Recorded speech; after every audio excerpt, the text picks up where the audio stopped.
Hello, I'm Cynthia Caballes, your real estate partner. Ngayon, ipapaliwanag ko ang dalawang importanteng legal terms. Ang SPA na ang ibig sabihin ay Special Power of Attorney at ang AIF o Attorney in Fact. Simplihan lang natin, ang SPA, Special Power of Attorney, ay isang legal document kung saan binibigyan mo ng authority ang isang tao para kumilos o magdesisyon para sa iyo sa specific na task o sitwasyon. Para po itong pagbibigay ng permiso sa isang tao para asikasuhin ang particular na bagay.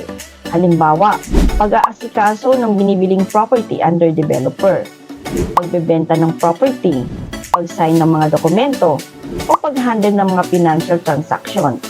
Tandaan, limitado lang ito sa specific na task na nakasaad sa dokumento.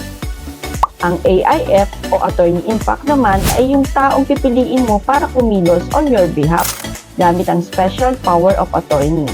Hindi kailangan na abogado sila. Pwede silang asawa, anak, magulang, kapatid, kamag-anak, kaibigan o kahit sinong taong pinagkakatiwalaan mo. Pero tandaan, depende ito sa developer at financing scheme tulad ng bank o pag-ibig. Sila ang may responsibilidad na sundin ang mga powers na binigay mo sa kanila at gawin ang mga dapat gawin ayon sa kasunduan.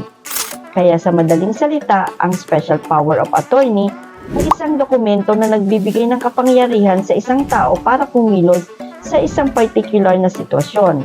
At ang Attorney in Fact naman ay ang taong pipiliin mo para gawin ang responsibilidad na iyon. Muli, ako si Cynthia, your real estate partner sa iyong house hunting journey. Contact us now for more details.